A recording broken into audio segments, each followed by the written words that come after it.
All right, everybody. Another P3 video coming your way. This one is kind of specific, very specific to help you with the upcoming project on stress and stress management. And of course, you're going to be using our anchor movie, The Guardian, for your project. You're going to get the instructions for the project in class and we'll go over them. But this video is going to give you specific notes that will be necessary to help you complete a minimum of 3 of the required slides on your slideshow. So I definitely want to lock in on this. I want you to lock in on it and pay attention. This video is going to help walk us through some important information from the assignment that you had. I'm coping with stress the superhero way. You had that assignment, you completed the questions, you handed it in, and this is your follow-up to that assignment. I'm going to highlight key elements of that assignment that are going to be requirements for the project. And beyond the project, like we've been saying all along, stress will not go away. There will always be stressors in your life to contend with. So of all the units we do in P3, this is the one with the most long-lasting possible benefits, because getting better at stress, in some ways, not to sound overly dramatic, helps you be better at life. So let's get better at learning about stress and maybe even transfer that to getting better at stress in our own lives. So in that reading, Coping with Stress the Superhero Way, you were introduced to 3 different coping methods. The first one was problem-focused coping. And problem-focused coping is when the problem exists. You know what it is. It's right there. There's the stressor. And you take steps to confront the stressor. You go into it. Think about the video we watched about Jaws. And in the first half of that movie, Chief Brody is dealing with the shark, but he's always trying to solve the problem from the shore. He's not stepping into the problem. He's nipping around at it. He's being defensive about it. He's trying to protect the castle, if you will. But he's not taking the fight to the shark. The second half of the movie is when Chief Brody would say was actually engaging in problem-focused coping. He went out to the stressor, the shark, and went out to the ocean, which was his fear of water, compounding the whole situation. And that's when he really engaged in solving the problem instead of trying to nip away at it from here to there. Now, the reading highlighted 3 particular considerations when it comes to problem-focused coping. One of them was the idea of, and this is important, that it's not a straight line solution. Just because the problem's there and you say, yeah, hey, there's the problem, there's the stressor, and you step into it with purpose to solve the problem, don't give yourself some slack. Don't anticipate that just because you step into the problem, your plan is going to solve it like that. There is a sense of stepping into it, almost like a scientific method. What worked? What did it? 1 step up, 2 steps back, 2 steps forward, 1 step back, 2 more steps forward, 1 step back. It is not a straight line guarantee of solving a problem. And I think that's an important mindset to have. You might bumble into solving the problem. That's okay, as long as you kind of keep going forward. So there's one consideration when you're engaged in problem-focused coping. Treat yourself like you would a friend. You would be patient with them. Be patient with yourself and step into the problem knowing it's not going to be a straight line. Something else to consider, it's very difficult to do if the problem is in fact completely outside of our control. Problem-focused coping works better if the problem is under our control. But also very important, don't get caught up in the trap of assuming something's outside your control when in fact you do have some control over it. By that I mean, well, think about, Lord of the Rings. Think about Lord of the Rings. There's a great scene in Lord of the Rings where Frodo laments, I wish the ring had never come to me. I wish I wasn't living during these days. And Gandalf says to him, well, so does everyone who has to endure such hard times. But we don't get to choose the times we live in, but we do get to choose our reaction to that. And that's important. Okay, you wish the ring had come, so you can sit around wishing you didn't have the ring all the live long day, Frodo, and that these times weren't the times I lived in. I'll hold my breath and wait for that to come true, because it's never going to happen. You do have the ring. These are the times. That is outside of your control. And if you're trying to solve the problem by dealing with that, you are going to be frustrated as hell. But what can we do? I know, Chief Brody, you wish the shark wasn't bothering you. Sit on the beach and just sit there wishing until the shark disappears? Of course not. The shark's here. Wishing it wasn't is not a solution to the problem. Wishing the shark would swim away. Well, God, you can't control that. What can you do? So while the shark is a problem, while the ring is a problem, wishing that this wasn't the case doesn't do anything. Sometimes you got to go, that sucks. That's outside of my control. But what still is under my control? My reaction to owning the ring. How much I accept the help of the fellowship. Standing up to the mayor in Chief Brody's case and taking the fight to the shark. So that would be taking control of what we can control. And lastly, problem-focused coping is very, very, very, very, very, very, very, very difficult. It's not impossible. If A, our energy is down, or B, and this is the worst, if it just doesn't seem worth it. Because how do you get excited to do something that's a challenge if it doesn't seem worth it to you? And that's a consideration as well. I do not think that that's going to be a consideration you're going to use in your project. So I'm going to kind of let that one be. But you can see how that makes sense. By the way, not having energy is a solvable problem. Not being worth it is a bigger, you could change your mindset, but still be a very, very difficult. All right. So the second big category is emotional focused coping. This helps people address stressors that we can do something about, but the time doesn't feel right. Like, oh my God, I got so much going on and now this. Well, you know what? That's always going to happen. Stressors don't wait for your life to be perfectly relaxed and then go, oh, now it's time to put something on this poor soul. They just keep coming. So the time is almost never perfect for a new stressor.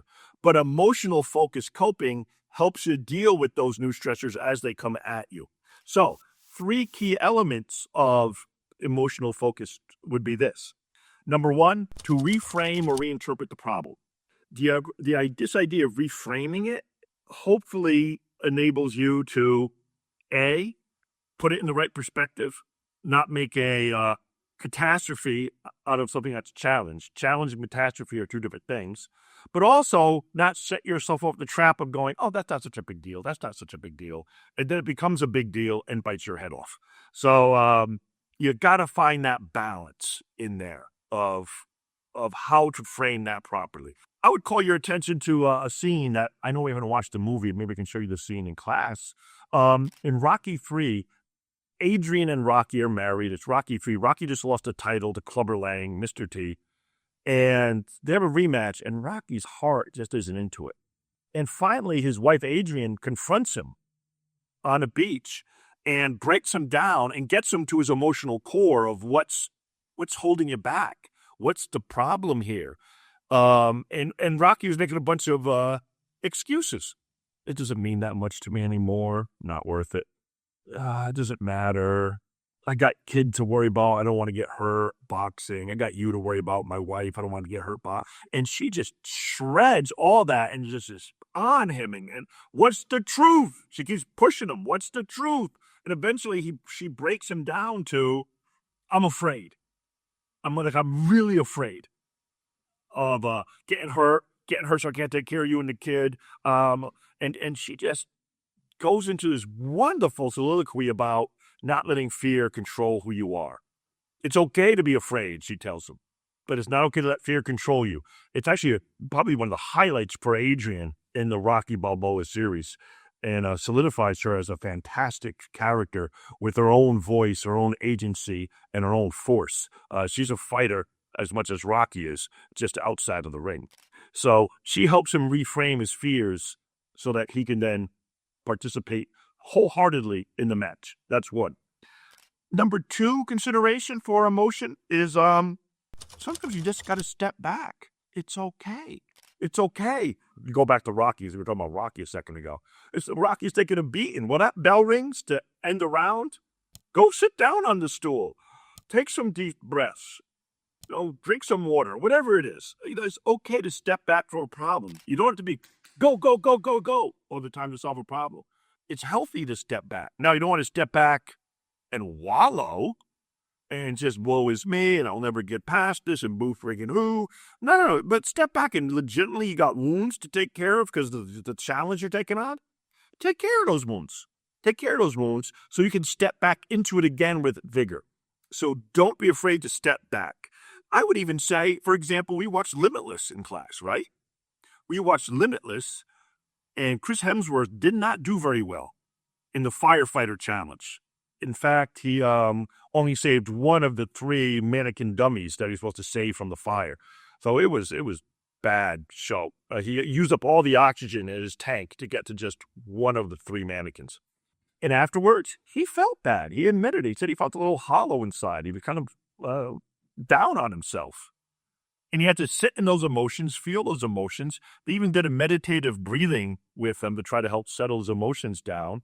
And he stepped back, got himself licked the wounds, if you will, and let himself heal from that failure.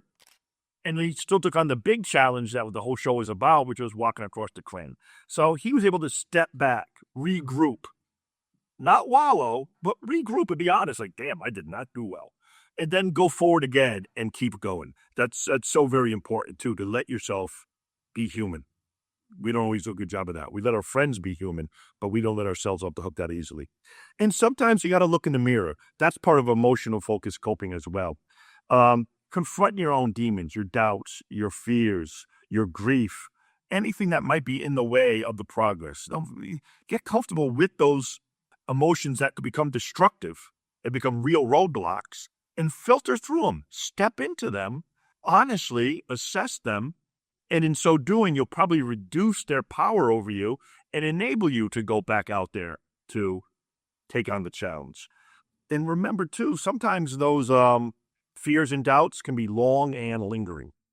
Long and lingering. We watched a video on ACEs not too long ago. Adverse Childhood Experiences, ACEs. And ACEs can be a big, event, or it can be something that's just a constant undercurrent of our lives, like living in poverty, they said in the video, and how living in poverty just creates ongoing stress. It's adverse all the time. Back to Limitless.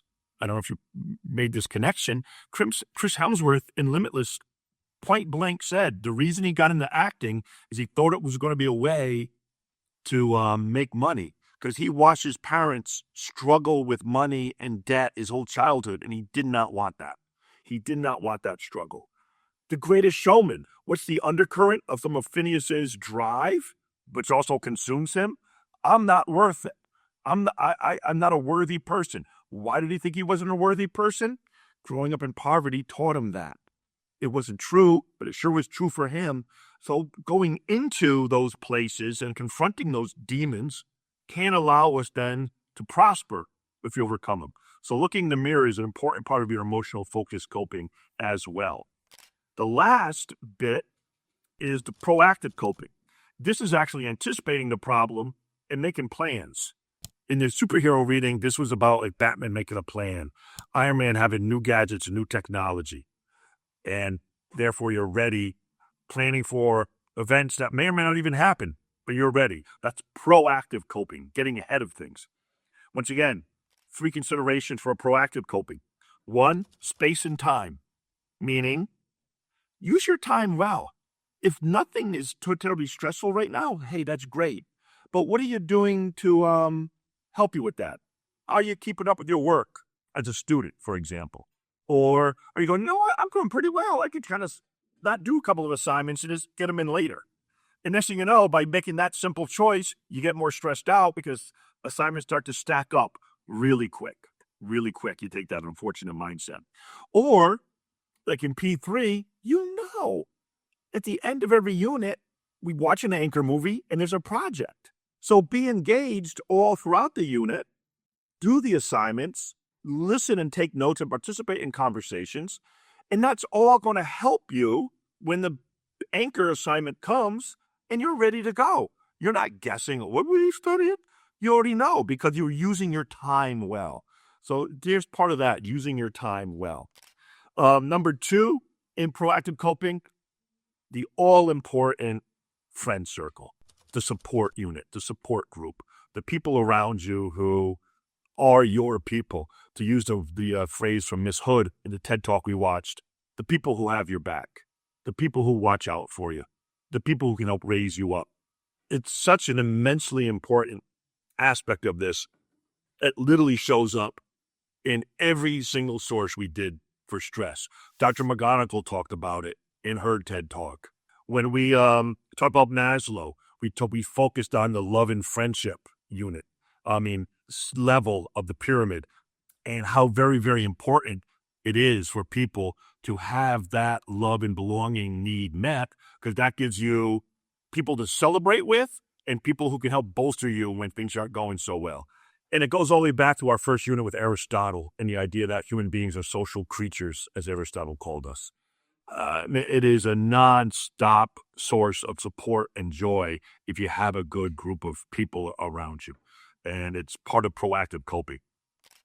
And then lastly, something we don't talk about too often, role diversity, meaning you have a lot of roles in your life.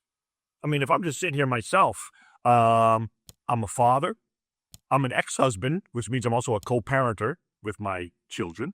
I'm a teacher, I'm a grandfather, I'm a writer. There's 6 things right there. And maybe something I'm struggling in one of those areas. There's more stress in one of the areas. And I get super down on myself, and maybe I feel like I'm not, I don't know, I can't think of it. I'm not quite getting it done in the classroom. And man, I'm really screwed up. And you take that and you catastrophize it. I'm not doing well in the classroom, so I'm just not doing well. Everything sucks, blah, blah, blah, blah, blah. I'm no good. Oh my God.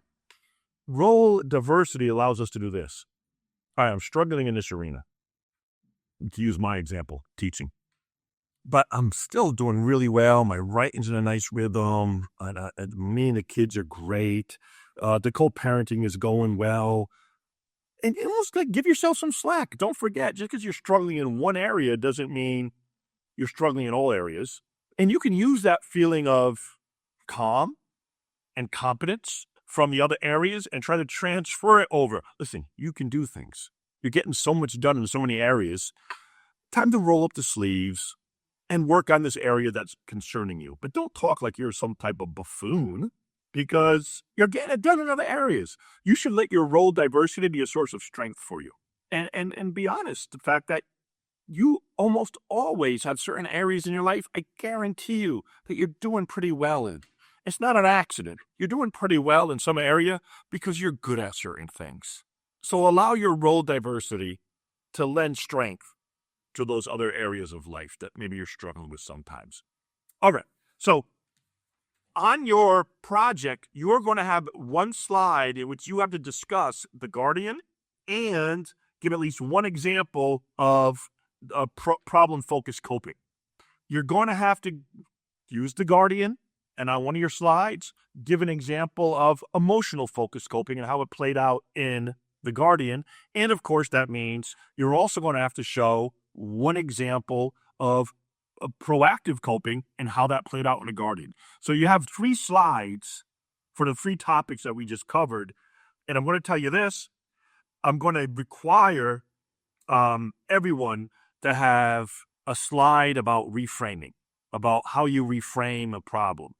And just as a little hint to you, the reframing slide that I'm going to assign to you is going to require you focus on Maggie, the owner of the bar that he goes to. Maggie does a great job reframing people. She reframes Jake and she reframes Ben at different times in the movie. She's the wise sage of the movie, actually, and she's the the bartender psychologist of the movie as well. I really like how they set up Maggie and how they use Maggie in the movie. So Maggie is going to give you another. So that's 4 slides that are going to be required that I hope that this video can help you navigate and do a good job on it. So, hey, enjoy the rest of The Guardian. I get the feeling you're going to be watching this video before we're done with it. So enjoy the rest of the movie. I will be giving you the full assignment to go with The Guardian next week. And I will talk to you later. All right. Be well. Take care, everybody.